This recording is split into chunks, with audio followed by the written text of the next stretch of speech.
Hello，大家好！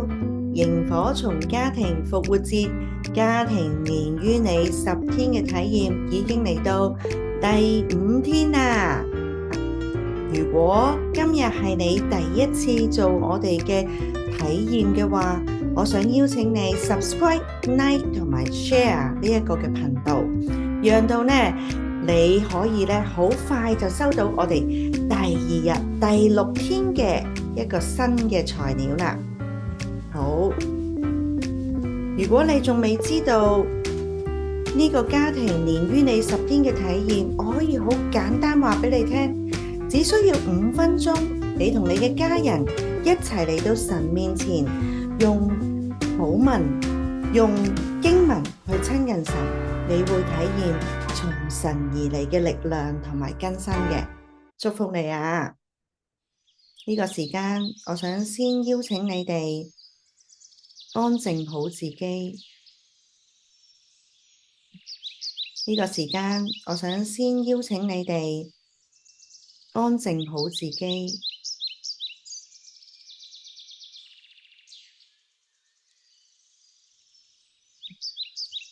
揾一個好舒服可以親近神，冇嘢可以攔阻你，好安靜去到與神連結嘅地方。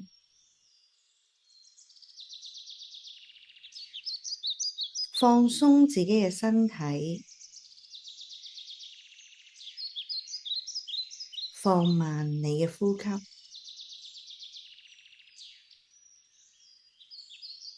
然之後我哋就呼求神，求聖靈引導你，有亮光睇到、聽到、感受到神同你講嘅說話。今日嘅經文係記載喺約翰福音19章30節。耶穌說：成了，便低下頭，將靈魂交付神了。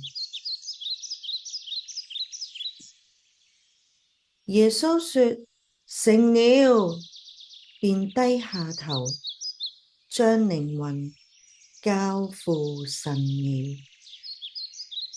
最後一次，我邀請你同我一齊讀出。耶穌說：成了，便低下頭，將靈魂交付神了。我哋一齊同心禱告。主啊，懇求你讓我哋都能夠好似你一樣，與父常親近，靠着從上而嚟嘅力量，勝過一次又一次嘅試探同埋考驗，完成你畀我哋嘅使命。多謝你，禱告奉主名求，阿門。邀請你同你嘅家人彼此分享你哋嘅得着，然之後互相按聖靈嘅感動彼此代求。